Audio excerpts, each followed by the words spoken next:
There are plenty of videos about why people leave. Cheaper living, warmer weather, less financial pressure, better quality of life. And most of those reasons are real. But very few people talk about what gets left behind. At first, it feels like freedom. The bills are smaller, the weather is better, you can afford to breathe again. You start eating out, you meet people, you build a new routine. And for the first time in years, life feels manageable. Then somebody sends a photo. Your grandson lost his first tooth. You weren't there. Your daughter bought a house. You saw it on Facebook. Your good mate retired. You found out 3 weeks later. And for the first time, you realize you've become a spectator in your previous life. FaceTime helps. It really does. You see the faces, you hear the voices, you stay connected. But eventually the call ends. The screen goes black, and you're still sitting thousands of kilometers away. Technology can deliver a visual conversation, but it still can't deliver a hug.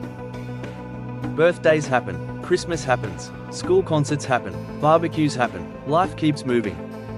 And eventually you stop being part of the everyday moments.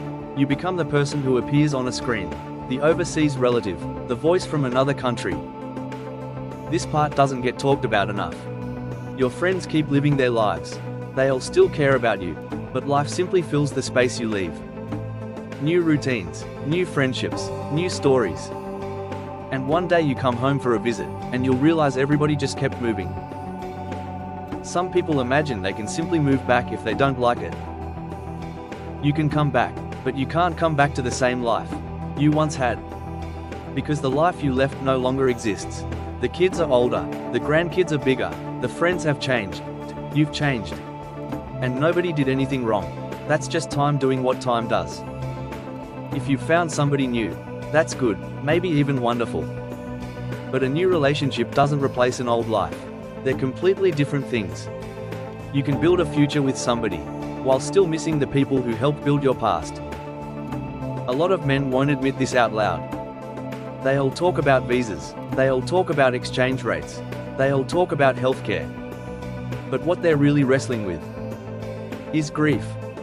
Not the grief of losing someone, the grief of leaving a life behind. Maybe moving overseas is the right decision. For some people, it absolutely is. But every choice costs something. And before you leave, it's worth understanding what the real price might be. Because cheap rent is easy to calculate. The value of one more birthday with your grandkids.